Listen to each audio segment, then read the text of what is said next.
Well, hey everyone, it's Nate. This is episode 268 of the Vinyl Guide. Thank you so much for tuning in and downloading. This is the podcast, of course, for vinyl record collectors and music maniacs. We try to get the stories of the record on the record, and today we've got a marvelous show. Mr. Steve Hackett joins us again. This is his second time on the show. It's always fun to talk to Steve. Now, Steve, as you know, he was a member of Genesis. But that was about 5-6 years of his career, and he spent about 30 after that on his solo projects and various other guest appearances and things like that. So Steve has quite a history to him. Of course, we're going to talk about Genesis and get some old stories about that time and talk a little bit about potential Genesis reunions and his relationship with his former bandmates. But also we talk about his new music. We talk about his relationships with other guitarists, Eddie Van Halen, Peter Green. He even talked to him about Brian May. Apparently, Steve is mates with Brian May, and they've spent some time together. And we also talk a little bit about the Beatles. John Lennon, you may or may not know, was a fan of Genesis. So we talk a little bit about what that was like, being anointed by a Beatle. We talk about a lot of different stuff, and Steve has a lot going on right now. Several releases this year, some of them on vinyl. He's got some rescheduled touring dates. All that information and more you can find out at hackettsongs.com. Steve's also got a new book, A Genesis in My Bed, an autobiography, very entertaining. You can find that online as well. Get the Kindle version, be reading that within moments. And if you enjoy this interview, we've got an extended version, more content, more chit-chat with Steve, available at our Patreon page, patreon.com/vinylguide. And by going up there, of course, you help support the show, and you get access to all sorts of extra content, blah, blah, blah. That's patreon.com/vinylguide. And without further ado, let's get into our conversation with Mr. Steve Hackett.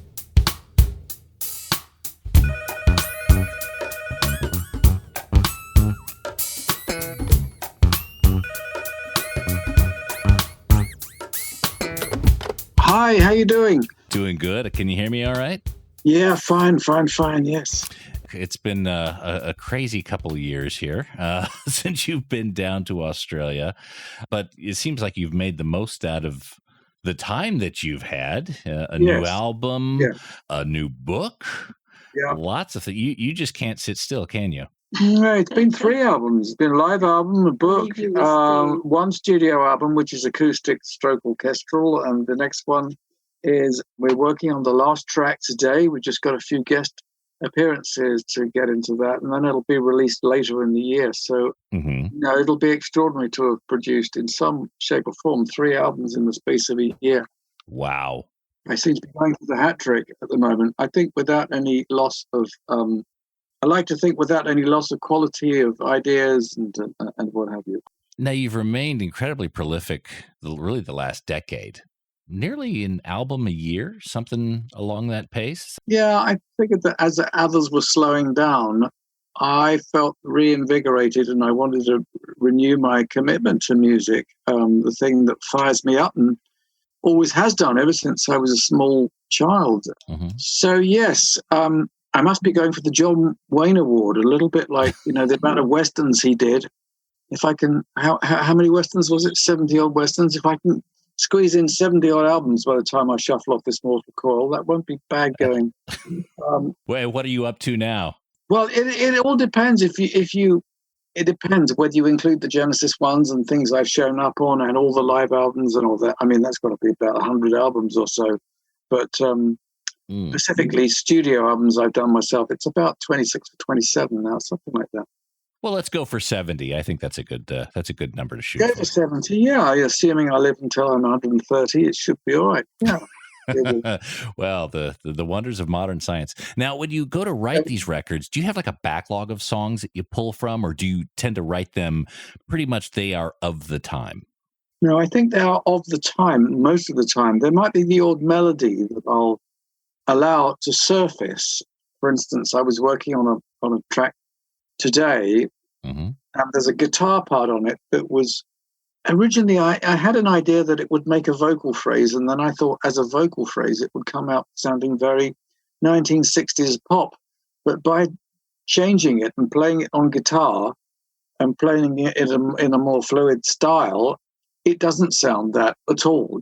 You would never know. It just comes out as melodic. But the new stuff is kind of, it's kind of metal orchestra. It's a strange hybrid of lots of heavy metal, lots of orchestra.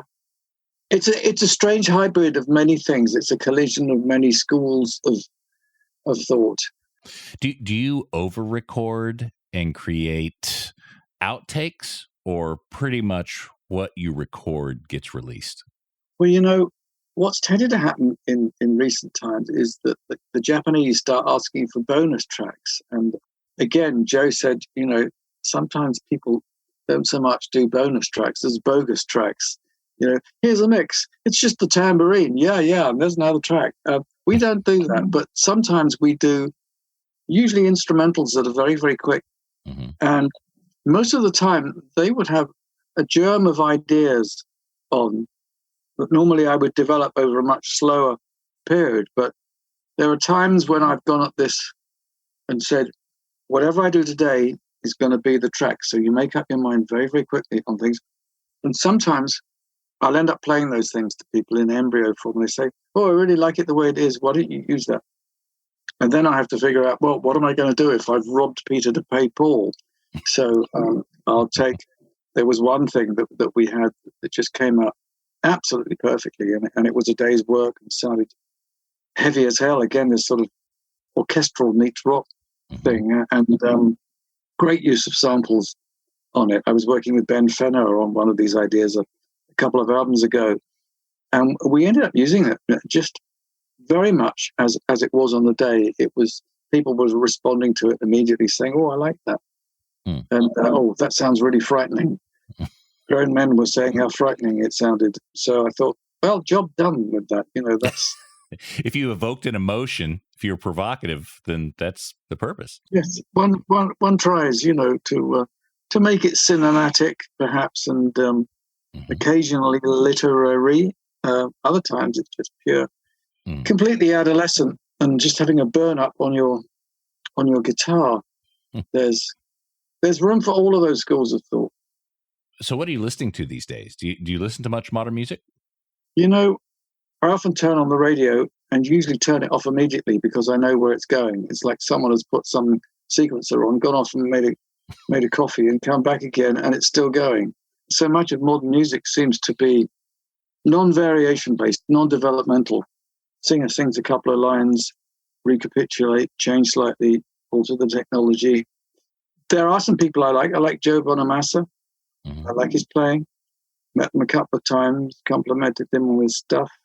I've enjoyed Muse as well, and Elbow, and I've spoken to some of those guys from Elbow, and I enjoy some of the British bands. Are interesting, but I think someone like Joe Bonamassa, it's a little bit like the case of Hendrix, not really having been recognized in America, but making his base London in the 1960s and taking off in a big way here, where amongst his audience he happened to have the Beatles from time to time, and then holding up a mirror to America, and then America's got the sort of reflection of it, or the reflected glory of sanction, perhaps, of British approval. And I think, in a way, although it's many decades later, Joe Bonamassa, I think, being recognized here with a number of guitarists. The last time I saw him backstage, it was full of guitarists, and top names, and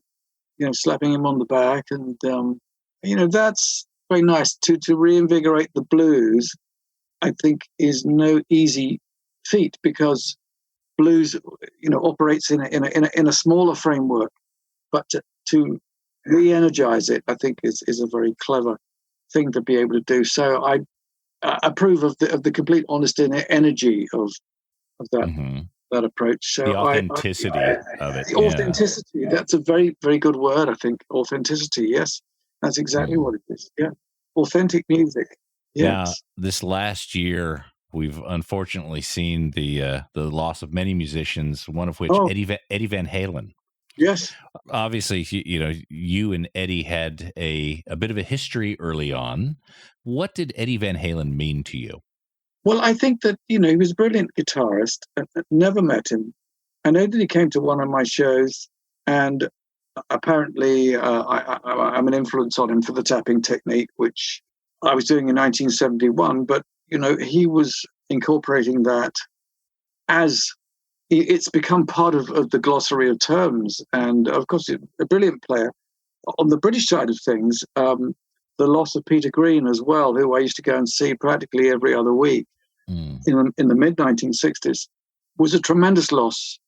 I saw him playing with John Mayall and met John Mayall when he was just about a week short of his 80th birthday. And Mayall said, I'm going to be playing a show next week for my 80th birthday. And I thought, he's the real thing. That's the way commitment should be. B.B. King, John Mayall, cut from the same cloth in a way, if not the same background, certainly that level of commitment. And what was fascinating was my brother bought me a live album recorded in 1967, which had Peter Green, and the rhythm section was what became Fleetwood Mac. So you had three members of the future Fleetwood Mac. And although it's a tape recorder at the back of the room somewhere, so you don't listen to it for its hi-fi properties, but in terms of performance, it's fabulous. And you hear the young Peter Green. The reason why we hero worshipped him at that time, when they were just two guitarists on the planet, both of whom had been with Mayall's band, and it was Eric and it was Peter Green. So that was hard to beat. Eddie Van Halen, again, it's at one stage removed. I never saw him play live, and most of what I know is from two tracks. Of course, the famous solo on Beat It, which is fabulous, and Jump, which is a great keyboard riff as it happens. And then snippets of things and the odd bit of film and seeing something and thinking, yes, that's an interesting technique. So, it goes from me to him, back again, being able to do chops on the whammy bar, wow, wow, wow, wow, wow. All these things. And guitarists are like gannets, they listen to each other and they hear something. Yes, I can take that, I can take that. Everyone becomes my teacher because I never had to learn lessons in the conventional sense of the word, but it meant I was all ears and eyes for anyone who was doing anything remotely interesting on guitar. So that'll take you into flamenco, that'll take you to classical, rock, blues, jazz, technique driven. But I think essentially to be able to write a song over and above what you do on guitar it's important to be able to pull back from the technique of wrestling with the frets and the wire every day of our lives as we do guitarists. And if you're a nylon player, then wrestling with your nails as well, trying to get the nails the optimum length. Over and above all of that, to be able to write, and all writing comes from a doodle, so don't imagine that anything comes out as an opus just straight off. It doesn't work like that. But when you pick up a guitar, is it with the intent of practicing? I mean, I'll be very dry and say like playing scales, but just to warm up, or do you pick up the guitar with an intent to write something? Often it's just to get the feel of the strings under my fingers, and then the intention is to surprise myself, to see where the fingers might go today that I hadn't thought of yesterday. So most of the time, all the techniques, guitar techniques in the world don't surprise me, but there's those moments when something gets through the scanner, something gets through under the radar, a new idea. Too much logic does not a great guitar solo make. We want surprises. We want the fireworks, if it's electric. Other times you want to be a voice. There's a style of playing which uses either Ebo or the Fernandez guitars, the sustain pickups, where the aim is to play legato. It's to play very flowingly and gently, even with distortion, which I know is an oxymoron, but to be able to play fluidly and sliding between those phrases where you're not using it as a percussion instrument. Other times I've got my Les Paul in hand, and it's an old instrument. It's an old classic instrument. I guess it's the Stradivarius the electric guitar world, really. Mm-hmm. That brilliant old instrument that goes through new technology, which actually makes it sound like a classic 1960s sound, which I'm always chasing, really. I've worked with other people, great guitarists. I worked a little bit with Brian May, who has a fascinating sound, of course, and is no stranger to the use of upper harmonics with his sound. The guitar he built himself, putting two pickups out of phase with each other, and at times making electric guitar sound more like a trad jazz band, impersonating wind instruments. So he was perhaps not as much of a percussion player with his instrument. There's these other things, I think, that there's in spirit. There's a trombone player there. There's a clarinet player. All of those things, and you can see this sort of stuff many times. They're showing stuff on TV with Brian explaining his sounds and the approach that they had, the multi-layering of guitars and vocals to create operatic ideas and using the guitar, very much as a kind of mechanical synth in a way. When I hear your music, it does remind me a bit of Brian May for that same reason you just brought up. It's almost like an orchestration through that instrument. It's interesting you bring up Brian as well, because he built that guitar with his father. Yes, that's right. Yes. What do they call it? The Red Beast or something? Whatever. I don't know what he calls it, but it's a very nice guitar, and they've made copies which do the same pickups, and you can hear those tones via the copies.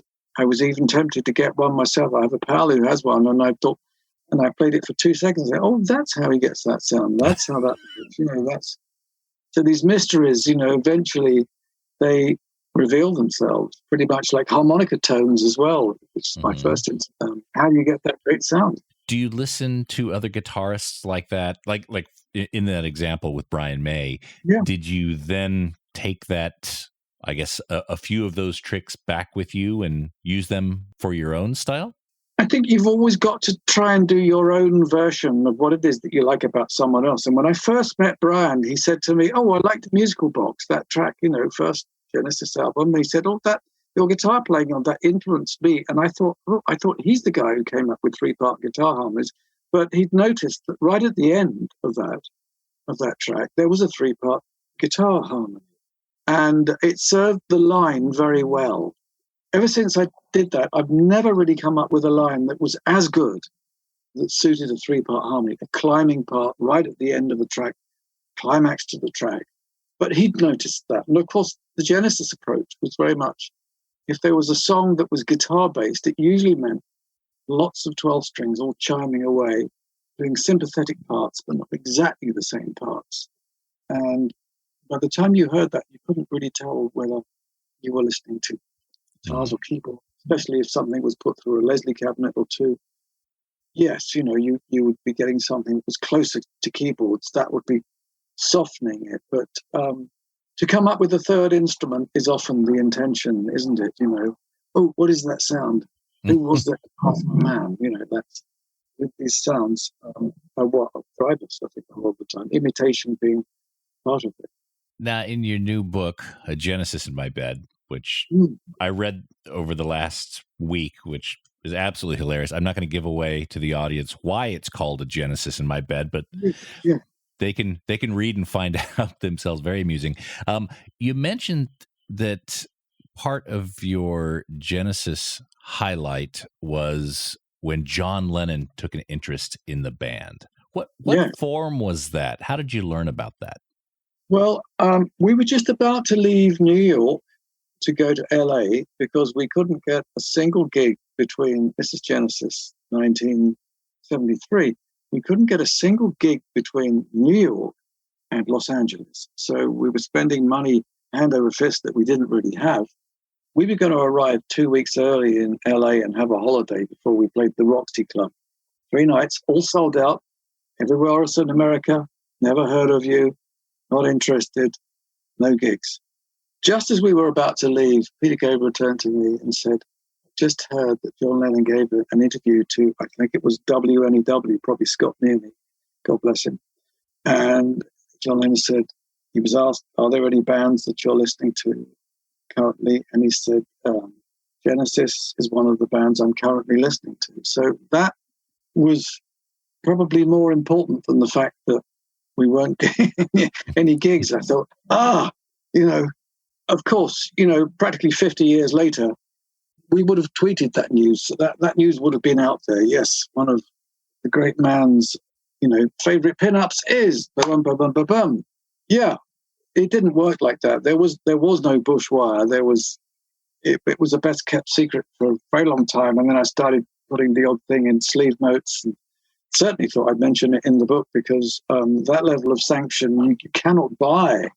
And I think it's much on the same level as Robert Fripp talking about King Crimson when Hendrix shakes his hand. You know what I mean? There's something that is, you can't buy it. You know what I mean? It's so important, that kind of thing. Yeah. You will never forget that.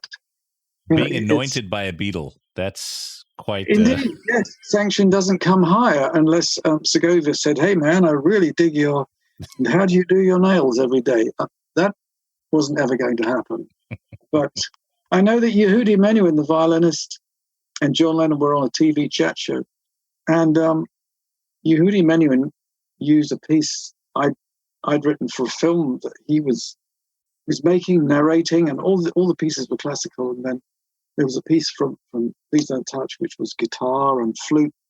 And I'd seen these two, John Lennon and Yehudi Menuhin, on TV having an argument. They were disagreeing about something that, and I absolutely missed it. It was something that the violinist said to the singer, which set him off. And I think he said, oh, grow up. And I thought, they're disagreeing, but all these years later, there was an agreement that something I did then with the band I worked with then and something that I did on my own, there was a point of concurrence, and so I must have done something right. These things mean a lot in personal terms, and they're very hard to get across to people in the other sense of the word. But it's when a fellow professional who's dedicated their whole lives to music, and of course, Yehudi Menuhin was a prodigy. There are pictures of him in short trousers with his violin, and he's on the steps of Abbey Road, and he's just about to record with Edward Elgar. The old man is shaking the boy's hand. You realize what a legacy there's, and again, of course, there's the synchronous tie-up with John Lennon all those years later. Mm-hmm. Abbey Road, all of that. So I guess the apple doesn't fall that far from the tree, and music is really all about, as John Lennon said, the same old notes. We just kind of put them in a different order. Well, there's that lineage, right? That lineage of greatness that transcends the generations and goes through the decades and brings us up to present day, which today, you are taking these lessons. You are someone's John Lennon out there. In fact, there's many people who look to you that way. Do you feel part of that legacy, part of that timeline? I tell you, I think Keith Richard, sometimes gets very eloquent, and he'll say something about passing on the candle or something. All that can be said is that it gets passed on. If you keep going, and if you're remotely good at it, something will out, something will get passed on. And I think the only person that can really fail you, because the only difference between an amateur and a professional is that a professional keeps trying, the only person that can really fail you is yourself. As long as you keep trying, and even if you don't get a break until you're in your 50s or your 60s, and something gets through and something sticks. Yeah, I'm working with a friend at the moment who's come to music quite late in life, but he's writing things to a very high professional standard and recording them to a very high standard. And I'm very pleased to have played on this album of his. And, I consider him to be a discovery. So I think it's so important not to give up. As Peter Gabriel says, along with Kate Bush, do not give up, mate. The great philosopher, Peter Gabriel. Yeah, indeed. So let's talk about your relationship with Peter and Genesis for a little bit. Yeah. I know you probably get asked all the time if there's ever going to be a Genesis reunion. I think most of us are relinquished to the fact there probably will not be. Right. But what's the closest the 5-piece ever got to truly getting back together? We'll be back after these messages.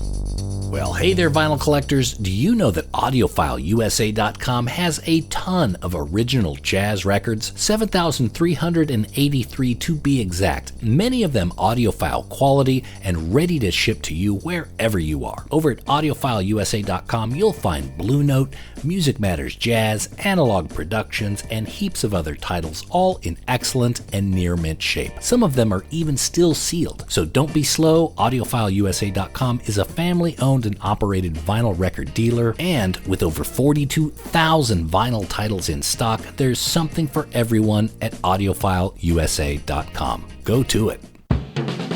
When you get those records, you're going to need something to clean them with, which is where the Groove Washer record cleaner comes in. The Groove Washer is the best record cleaner on the market. I use it daily, and it keeps my records clean, my listening experience wonderful, and my collection in archival shape. Other record cleaners can leave a residue on your vinyl, which over time can make your records gummy and sticking to their sleeves. Don't risk devaluing your collection. Ask for the Groove Washer by name, and look, here's 10% off anything at GrooveWasher.com. Use checkout code VinylGuide10.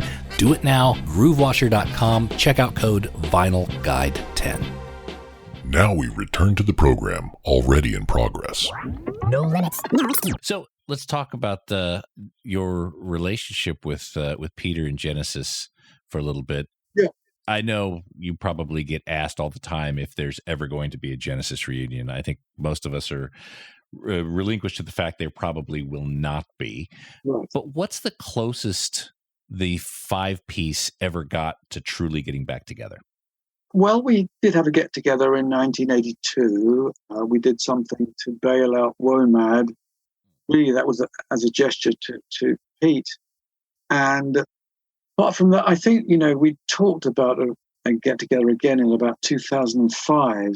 But although we all got round the table literally together, almost immediately it seemed to fall on stony ground, and the same old issues came up. And unfortunately, you need everyone to tango simultaneously to make the dance. And that can be very difficult with 5 guys who hadn't worked together since they were 24 years old. Mm-hmm. 25 actually. Very hard to turn the clock back that far. You would be wrong to think that everyone's inflexibility. Some people are flexible, others are not. Mm-hmm. Name no names, but it's not easy. People have agendas, vested interests, various things that no fan wants to hear about. No one wants to hear that their hero is a selfish git. No one wants to hear about that. It's my band. You're not going to play with me. I say what goes. Really musicians are like children a lot of the time, and to see it from the fans' point of view is totally, totally important. So for me, I don't get pleasure of playing live unless fans get pleasure out of it. And so if I could give fans more pleasure by doing something, then I would. But I don't kid myself that my old outfit is not, possibly the most competitive team in the world. It's extraordinary. I mean, it's like it goes a little bit like this. Sometimes we will privately congratulate each other, and then the same day that you got the congratulation in word form or phone call, you are being publicly denounced by the same person later that same day for the same thing. So, you've got to have your helmet on with that kind of thing. Do you know where I'm coming from? Oh, publicly, privately congratulated, publicly denounced. I rest my case, my lord. So there are still cordial terms between all the members now. Yeah, no. We talk. There's communication. I had communication from Tony the other day, Tony Banks. I had conversation with Pete. We normally phone each other up on our birthdays, and I'd already spoken with him a couple of months before that. So we talk about all sorts of things, health issues, as mature guys do, and all that sort of stuff. Mm-hmm. And also about music, philosophy and life, and all the rest. Yeah. We're alarmingly normal in our private lives. It's just when it comes to the professional thing, it's, that tango just never seems to quite entwine. Now, in that early Genesis lineup, there wasn't an event or a breakup. It was somewhat of a disintegration. Peter left, and you left. There was never really any closure. Was there any desire to have that level of closure with like a set of reunion shows? Was that important to you? Or were you just always happy just to let it be what it was? I think it's probably easier to work with individuals. There have been odd things where, we turned up on each other's gig or album or what have you. But to do the full Monty, so to speak, that's much harder if that's what you mean. Mm-hmm. I prefer to try and honor the ideas that we once shared and take them a stage further, to orchestrate them, literally have an orchestra playing some of those things plus a band. So my big thing I think has been to bring these separate worlds of what groups do and what orchestras do together. And I think that's called a solo career, ironically, because it's very, very hard to get. For instance, with Genesis, there was always, from the word go, there was the idea that, everything must be done in-house. We must never use anyone outside. And so that was great for all sorts of things when you happen to have the right drummer who happened to be a virtuoso, et cetera, et cetera. But there were times when, perhaps you need an expert ice skater, to take part in that game of ice hockey, because we know that that's going to send the puck further. I'm getting obscure here with my references. Yeah, but with the set group of guys, it's a limited set of tools, no matter how talented they are. Right. Exactly, and there was something about the way the Beatles developed where they were mature enough to say, okay, we've got to down tools and we're going to use the old instruments, or we're going to use these instruments we've never heard of from India, and we're going to make that work. And yes, I don't have to play every beat myself. And I think that's the mature way to look at it, to play to strengths, to sing to strengths, to write to strengths, and to work with George Martin, of course, who was a presiding genius in the arrangement and production department, where perhaps you could say he was Beatles number 5 and 6. I think, that's terribly important. Arrangements such as I Am the Walrus, and, the two great arrangements are I Am the Walrus and Ellen Rigby. That those arrangements for musicians will always be on Olympus. That's the thing. And my theory is that all art, all music is it's a kind of salvage. It's a rescue service. The ideas are already sunk. You've got to bring up this sunken wreck and reflate it. Ideas don't work at first. Not complicated, complex ideas. If you want to do something truly new, you've got to be prepared to say, this doesn't work, this doesn't work, this doesn't work. This works. Mm-hmm. We throw away the things that don't work, but we polish these ideas. And I'm so happy when someone says to me, I don't think this really works because we can do this. Why don't we look at this? Mm-hmm. Yeah, I'm usually very, very, very happy. And I don't know what it is that makes something work, but I think it's attention to detail, really. There's no magic formula. You've got to love it enough to stay with the ugly beast until you turn it into a swan. Really, you've got to polish that diamond until it shines. It doesn't happen immediately. No one gets all the ideas all the time. Nobody knows what's right until it's finished.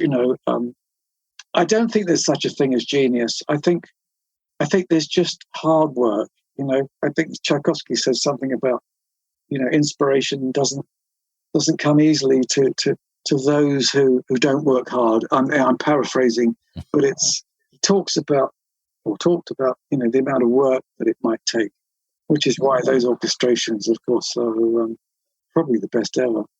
The sonorous use of orchestra I can think of is from Tchaikovsky's Pen. Mm. Yeah. I always thought genius could be defined as the speed in which one can solve a problem.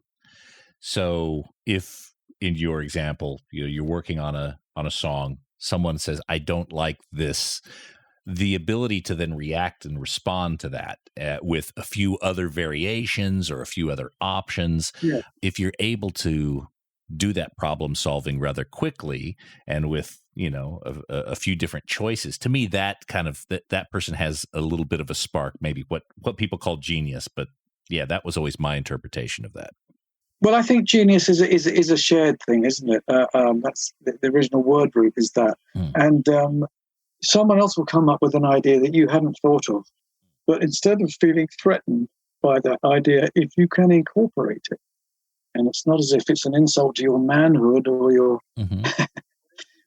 whatever you call it, you take on board that idea and you use that idea. It's a free gift. If someone else comes up with a better title than you thought of yourself, yeah, absolutely. Someone's got a better guitar sound.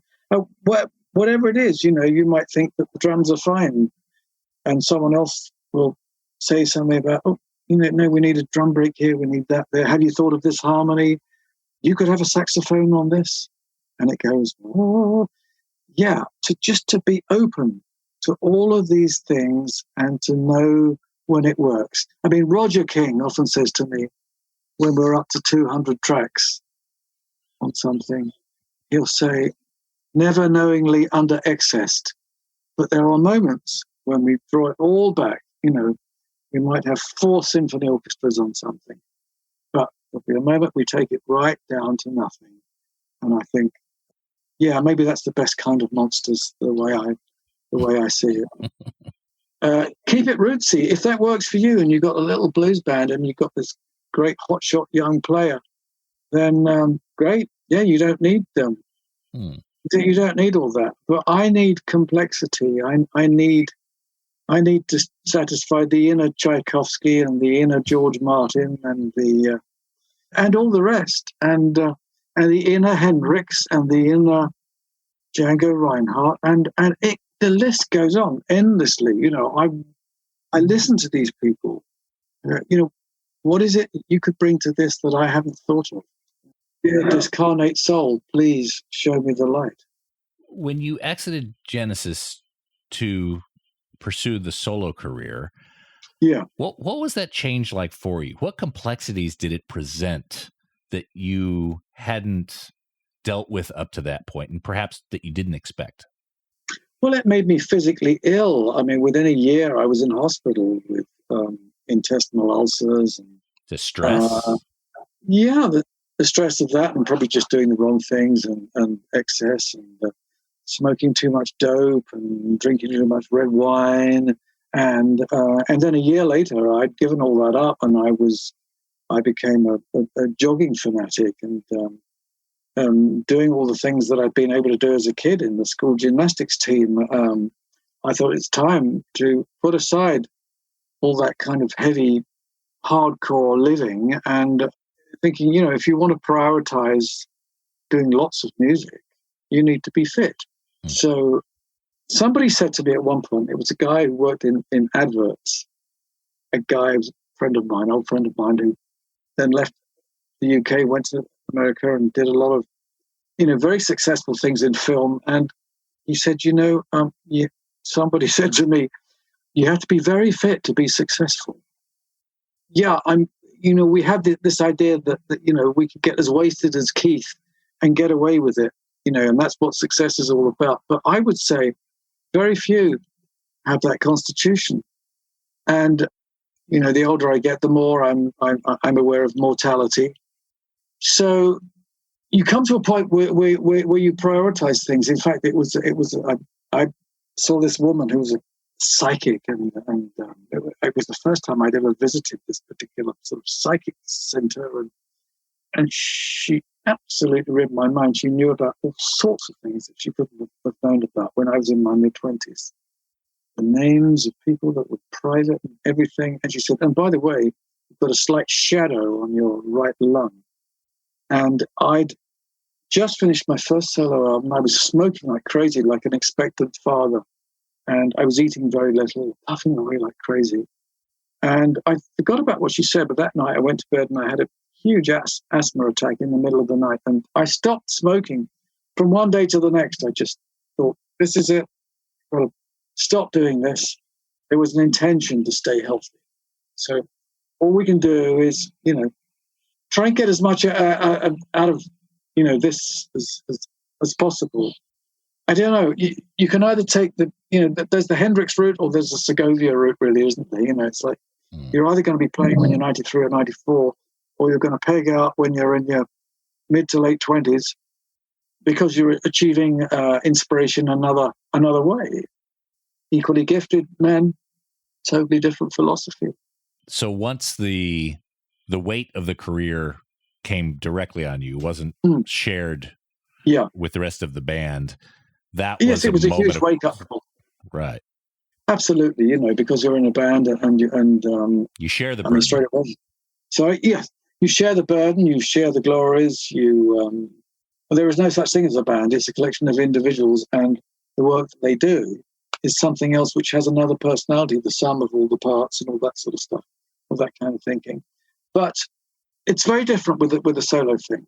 Now, with a solo career, it doesn't mean to say that you have to actually, write and play everything yourself. You don't have to do Tubular Bells Mark II. You don't need to be a genius, but you do need to be honest. And if you can find a writing partner, I think that's a very good thing. If you insist on writing it all yourself, but it'll take you longer. To work with sympathetic people where you encourage each other to try a little bit harder, that's priceless. But, ideal writing partners don't grow on trees. Competitors do. Partners, genuine partners, do not. Now, when you started your solo career, this is at a time where punk was getting underway. Yes. Did that pose any challenges? What was the reaction of record companies or fans? Well, I luckily I built a kind of following myself, but I immediately became very unfashionable as far as the press were concerned, the British press particularly, because I was considered to be the old guard, and I thought, hang on a minute, I'm just starting out on my solo thing. And then suddenly to not be new was, you can change everything, but you can never change not being new. But then you have to accept that the trade-off is I have more experience, I have amassed more skills, I am chancing my arm or my voice doing certain things that I wouldn't have thought of before. And I've discovered that I have become Caruso, or I've become whatever it is, or good enough to, if Dylan can get away with it, then maybe this guy can, in terms of vocal capacity. But what is your priority? For a Dylan, it's the strength of the words. Always has been. Mm-hmm. For somebody like Jimmy Webb, it's got to be the strength of the harmonic changes and the poetic license that he inherited, perhaps from all those church services that he attended under the auspices or the threats from his father. Favorite writers, Jimmy Webb, certainly. But at any point, did they try to mold you in a different way? Did anyone ask you to get a mohawk? Nobody asked me to get a mohawk. Nobody asked me to do that. No, I think it was Nick Beggs who said to me, come on, I've got a kilt. Why don't you wear one tonight? And I thought, my legs aren't that great, I don't think I'm ready for that. He was going on in a leather kilt and pigtails at one point and calling himself the Nazi Heidi. For me, I thought, no, I'm just going to stand there and play. Ideas for a gimmick, could you all put them on a card and send it to blah, blah, blah, blah. But so far, there's been, no gimmick. Mm-hmm. I'm hoping before I die, I'll come up with a gimmick. We'll see. Well, look, you've made a lot of music on a lot of different labels. I want to suggest people go to hackettsongs.com. Sure. There are plenty of vinyl records to be able to check out. A blue pressing of Under a Mediterranean Sky that's signed. That's available. Genesis Revisited at the Royal Albert Hall, a 3 LP set there. Of course, the book, A Genesis in My Bed. You made a lot of music on a lot of different labels. Do you control it all? Do you have all the master tapes, or is there anything missing? There were a couple of masters that were lost, unfortunately, and that's because I trusted in record companies and recording studios, and that was a very bad idea. So ever since those days, everything is more tightly controlled. I suppose the long-term aim is to own all one's own masters, but I think you can try to control most of it. Let's just put it this way. Yeah, you can aim to get a high success rate or spend your life in court. It's not worth it. It's a very expensive sport, all of that. The best asset you have is yourself, as you know. That's not really replaceable. That's a great attitude, because and to love what you do, and it'll take you to hell and back, still in one piece. All right. Steve, thank you so much for coming on the show again. Really appreciate all the conversations we have and the wisdom that you're sharing. I want to again remind folks, hackettsongs.com. Steve's new album, Under a Mediterranean Sky, is available there. Of course, his book, A Genesis in My Bed, that could be available immediately on Kindle if you want to get to start reading it right now. I recommend you do. And of course, take a look out for Steve hitting the road, hopefully again in 2021 and 2022. What do you call on the tour now? Well, we're calling it Seconds Up, basically. There will be some other stuff too, but it'll be plus. But it's mainly, Seconds Out is the the full Monty, full versions of those things. Lots of rescheduled shows because of the pandemic. We're all subject to that, but looking forward to getting out there on the road. We all need a party, don't we? We certainly do. And we hope to see you down in Australia as part of that party kicks off. Me too. Here in 2021. Thank you.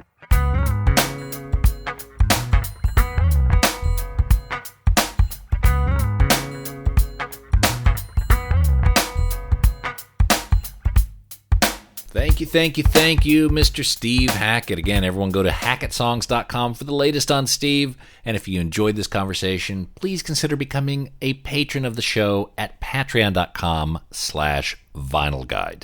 Join us there. Of course, you help support the show. You get extra content, extended interviews, early access to episodes, heaps more. Patreon.com/vinylguide. That's it for this week's episode of The Vinyl Guide. Thank you so much for tuning in. Please share these episodes across your social media. Post them on Facebook, tweet them out on Twitter. That is a huge help. Of course, please also leave us a positive review on iTunes or whatever platform you use to get these podcasts. Give us 5 out of 5 or 10 out of 10 stars. Say something nice. Make us blush. That is always appreciated. And we'll be back shortly with a brand new episode. So until we talk next time, go out there and buy some records, people. Cheers. That's it for this episode of The Vinyl Guide. Send your thoughts to Nate at thevinylguide.com or follow or tag us on Instagram at Vinyl Guide. Until next time, keep spinning.